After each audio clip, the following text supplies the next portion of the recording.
अस्सलामुअलैकुम। इक्का Islamic TV के नाजरीन, आप सब से गुजारिश है कि हमारी वीडियोस को ज़्यादा से ज़्यादा लाइक करें, शेयर करें और कमेंट सेक्शन में अपनी राय का इजहार ज़रूर करें और हमारे चैनल को सब्सक्राइब करके बेल आइकॉन प्रेस करें ताकि आपको मिल सके हमारी वीडियोस सबसे पहले। नया आने वाला इस्लामी लश्कर कैरवान से अब्दुल अजीज़ बिन मूसा की सरकर्दगी में आया था। ये कुल 7,000 लश्कर था। उन्होंने आते ही जब लड़ाई होते और मुसलमानों को दावा करते देखा तो दुश्मनों पर अपनी हैबत बिठाने के लिए दूर से ही नारा तकबीर नहाए ज़ोरों शोर से बुलंद किया। ईसाई ये देखकर इसलिए घबरा गए कि कहीं वो भी फ़ौरन ही हमला न कर दे और इस तरह दोनों लश्कर किला फतह कर ले, जिससे ईसाई डर गए और उन्होंने मसालहत की गुफ्तगू करने के लिए आर्जी अल्तवाए जंग की दरख्वास्त पेश कर दी, जिसे मूसा ने मंजूर कर लिया। मूसा बुर्ज का इंतज़ाम करके नीचे उतर आए और उन्होंने बुर्ज के नीचे से अपने खेमे तक मुजाहिदीन तैनात कर दिए ताकि अगर ईसाई बुर्ज वाले मुसलमानों पर हमला कर दें तो वो फ़ौरन इनकी इमदाद के लिए पहुंच सके और कुछ आदमी इन्हें भी इतला कर दें।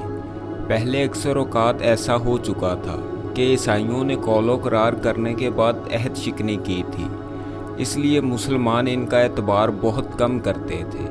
जब मूसा नए आने वाले लश्कर के करीब पहुंचा तो इनका बेटा अब्दुल अजीज़ बढ़कर इनके सामने आया और इन्हें सलाम किया। मूसा ने कहा, कुरातुलैन, तुम खूब वक्त पर पहुँचे। अब्दुल अजीज़ ने कहा, मैं आपका फरमान पहुँचते ही एक लम्हा ज़ाया किए बगैर चल पड़ा था। मूसा, बहुत खूब किया तुमने, तुम्हारे आने से ईसाई मरूब हो गए। अब्दुल अजीज़, क्या उन्होंने अतात कबूल कर ली? मूसा, अभी नहीं, अभी तो आर्जी अल्तवाए जंग है।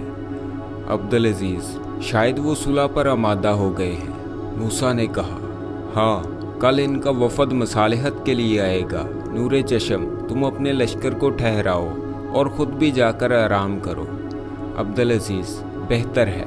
वो सलाम करके वापस लौटे और उन्होंने लश्कर को खैमा जन होने का हुक्म दिया। फ़ौरन सिपाही घोड़ों पर से उतर पड़े और उन्होंने खैमे नस्ब करना शुरू कर दिए। थोड़ी ही देर में खैमे नस्ब करके वो आराम करने लगे और अब्दुल अजीज़ भी अपने खैमे में चले गए। मूसा अपने खैमे पर पहुँचे। वो कभी कभी खजाब लगा लिया करते थे। आज भी कुछ इनके दिल में आ गई और उन्होंने खजाब लगाकर दाढ़ी को स्याह कर लिया। दूसरे रोज़ आफताब तुलू होते ही ईसाइयों का वफद इनकी खिदमत में हाजिर हुआ। इस वक्त कुछ तो वही लोग थे जो गुज़श्ता रोज़ बुर्ज के सामने आर्जी अल्तवाए जंग कराने के लिए मूसा की खिदमत में हाजिर हुए थे और कुछ दूसरे लोग थे। जब वो पेश आए, अहले वफद बैठे रहे। उन्होंने मसालहत की गुफ्तगू ही शुरू ना की। मूसा को ताजुब हुआ कि अगर ये लोग सुलह करने के लिए आए हैं तो सुलह की गुफ्तगू क्यों शुरू नहीं करते, और अगर सुलह करना नहीं चाहते तो आए ही क्यों हैं। कुछ देर इंतज़ार करके आखिर खुद उन्होंने ही दरियाफ्त किया, कहिए आप कैसे तशरीफ़ लाए हैं? इनमें से एक शख्स ने कहा, हम आपके अमीर से मिलना चाहते हैं जिनसे कल बुर्ज में गुफ्तगू हुई थी। मूसा ने कहा, वो मैं ही हूँ, मेरा नाम मूसा है, मैं मगरबी बिलाद इस्लामिया का वाइसराय हूँ। कल मुझसे ही गुफ्तगू हुई थी। जो लोग उनसे गुज़श्ता रोज़ मिल चुके थे उन्होंने हैरत से इन्हें देखकर कहा, आप वही हैं? मूसा, हाँ। एक ईसाई बोला, मगर कल तो आपकी दाढ़ी बिल्कुल सफ़ेद थी। मूसा ने मुस्कुरा कर कहा, जी हाँ, और आज स्याह है। अहले उंदलस खजाब के नाम से भी वाकिफ़ ना थे। वो नहीं जानते थे कि सफ़ेद बालों को कैसे स्याह किया जाता है। चूँकि मूसा ने खजाब लगाकर दाढ़ी स्याह कर ली थी, इसलिए वो इनको ना पहचान सके। अब जबकि मूसा ने कहा कि मैं ही वो हूँ जिसने कल गुफ्तगू की थी, तो इन्हें बड़ी हैरत हुई। उन्होंने आपस में अपनी ज़ुबान में कहा, दुनिया की कौन सी कौम इनसे लड़ सकती है जो अपनी उम्र तब्दील कर सकते हैं, जिनके बूढ़े जब चाहें जवान हो सकते हैं। बेहतरी इसी में है कि जो ये शराइत पेश करे इन्हें तस्लीम करके सुलह कर लो। सब इस बात पर मुत्फिक हो गए। चनाचा एक शख्स ने मूसा से कहा, हम फजूल खून रेजी को पसंद नहीं करते, इसलिए चाहते हैं कि ऐसी शराइत पर मसालहत करें जिससे हमारी कौम की सुबकी ना हो। मूसा ने कहा, मैंने पहले ही कासद आपके पास भेजा था। मैं खुद खल्के अल्लाह का खून बहाना पसंद नहीं करता, इसलिए शराइत भी कुछ सख्त और अहानत अमेज़ नहीं है। एक ईसाई बोला, अच्छा तो शराइत बयान फरमा दीजिए।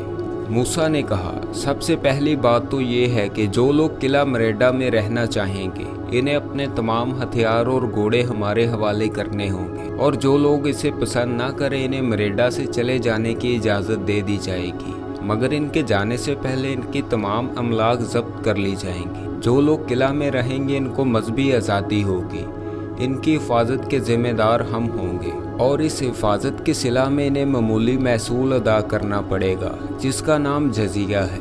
एक ईसाई बोला, ये शराइत माकूल हैं और हमें मंजूर हैं। मूसा ने कहा, बस तो आप जाइए और सबसे पहले घोड़े और हथियार जमा कर लाइए, लेकिन ये ख्याल रखिए कि किसी के पास इन हर दो चीज़ों में से कोई चीज़ रह ना जाए। ईसाई बोला, इत्मीनान रखिए, ऐसा ना होगा। जब आप एतबार करते हैं तो हम दगाबाजी ना करेंगे।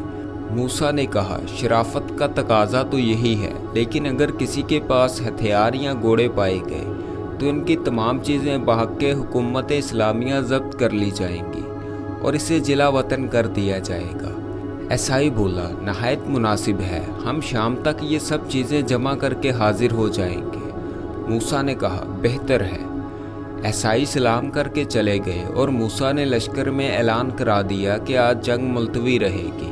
शाम के वक्त ईसाई घोड़ों और हथियारों को लेकर आ गए। मूसा ने इनको शुमार कराकर अपनी तहवील में ले लिया और इसी वक्त अली बिन रबी को किला पर कब्जा करने के लिए भेज दिया।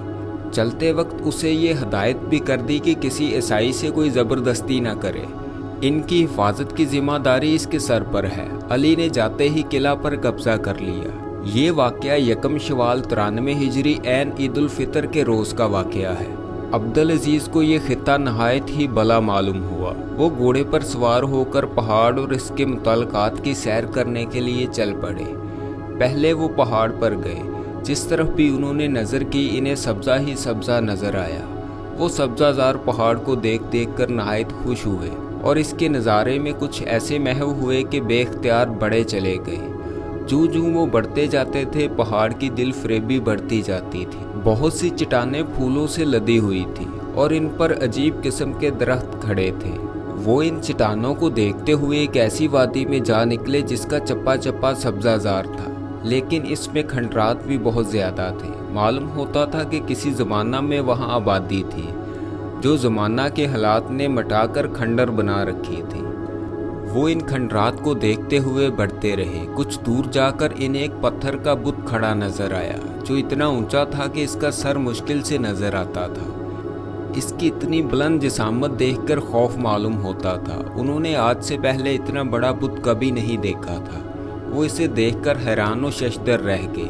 बुत को देखते ही इन्हें अपना वो ख्वाब याद आ गया जो उन्होंने कैरवान में देखा था। उन्होंने आहिस्ता से कहा, ये वादी जो मैं देख रहा हूँ, इसके खंडर, ये बुत वगैरह सब चीज़ें वैसी ही हैं जो मैंने ख्वाब में देखी थी, लेकिन वो नाज़नीन नहीं है जो इस बुत की दूसरी तरफ नज़र आई थी। क्या मेरा ख्वाब सच्चा होने वाला है? लेकिन वो परिवश भी नज़र आए, जिसकी याद मेरे दिल में चुटकियाँ लेती रहती है। उन्होंने फिर बुत को देखा। अजीब किस्म के पत्थर का बुत था।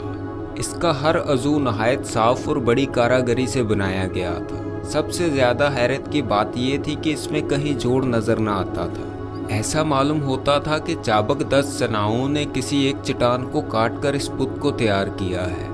अब्दुल अजीज़ ने इसका चेहरा देखने की बहुत कोशिश की, लेकिन ज़्यादा बुलंद होने की वजह से सूरत साफ तौर पर नज़र न आई। वो इसे देखते हुए इसकी पुश्त की तरफ चले।